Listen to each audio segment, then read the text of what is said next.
Je bénéficiais de l'aide du gouvernement et je courais après l'argent. Et j'ai dû acheter des couches pour Jelani. Et j'avais 11 $ et 42 cents en banque.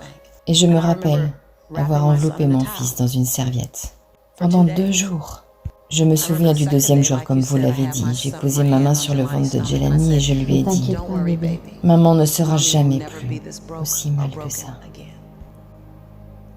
Et ce jour-là, tout a changé pour moi.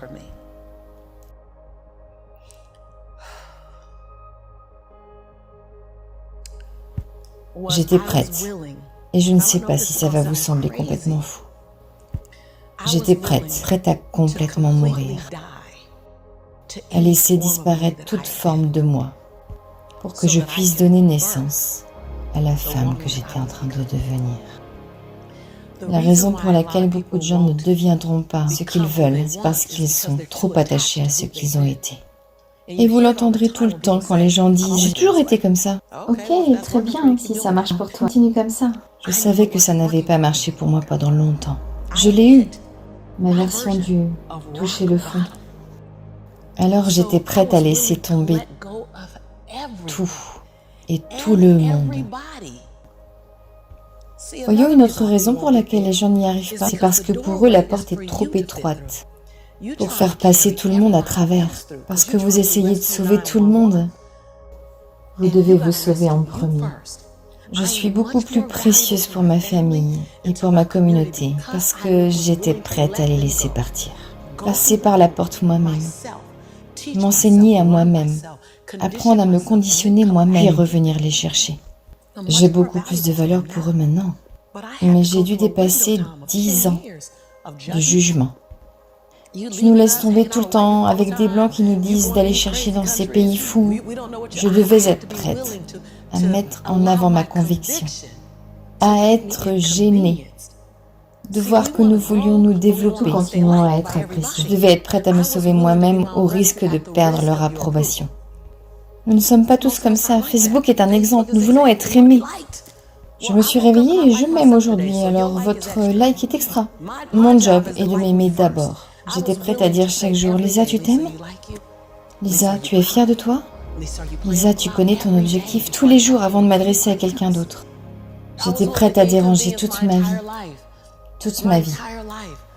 J'étais prête à perturber ma vie entière pour acheter mon avenir. Pour acheter la possibilité de donner une chance à mon rêve de se réaliser.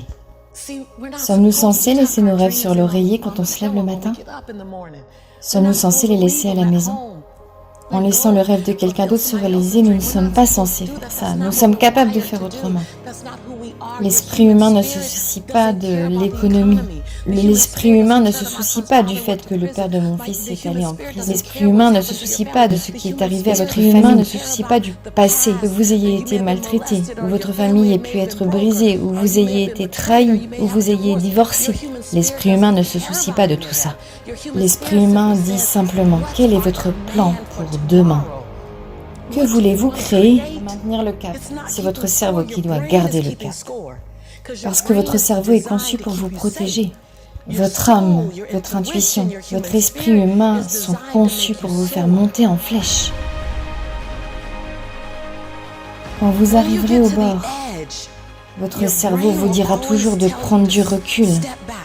Il vous dira toujours de prendre du recul. Parce que vous pouvez tomber. Toujours. Il va vous dire de prendre du recul parce qu'avant d'échouer, la dernière fois où vous avez fait cela, vous avez vu quelqu'un d'autre et je vous absenter du travail. Il dira qu'il est conçu pour vous garder en sécurité. Donc vous devez être prêt à jouer avec votre cerveau et votre âme. Et certains jours, il faudra juste écouter votre âme. Et vous devrez dire « je vais sauter ». Beaucoup de gens seront au bord avec vous et beaucoup regarderont tous les autres voler. Toutes ces choses que vous savez, en regardant la vie des gens sur Facebook, en regardant quelqu'un d'autre vivre, en vous demandant si ça sera pareil quand vous aurez sauté sans jamais sauter. Et je suis juste là pour vous dire, sautez. Parce que seulement 3 choses peuvent arriver. Vous allez sauter et voler. Ou vous allez sauter et tomber sur quelque chose de doux. Ou vous allez tomber brutalement. Quoi qu'il arrive, vous allez vous relever. Vous savez déjà que vous avez ce qu'il faut pour vous relever. Votre plus grande crainte n'est pas de tomber. Votre plus grande crainte est de vivre votre vie entière sans jamais voler ni sauter. Vous n'avez pas peur de mourir. Vous avez peur de mourir avant que le monde sache qui vous êtes vraiment, avant qu'il voie vraiment votre empreinte, avant qu'il sente votre souffle, avant qu'il ne mesure vraiment votre contribution, avant qu'il vous ressente. C'est ce que vous ne voulez pas qu'il arrive. Vous ne voulez pas quitter cet endroit sans que nous sachions que vous étiez là. Tout ce que je fais, c'est de donner une chance à mon rêve. Et je ne suis pas extraordinaire. Vous n'avez pas à l'être. Vous ne devez pas vous laisser impressionner. Je suis une femme ordinaire qui choisit chaque jour de prendre une décision extraordinaire de plus.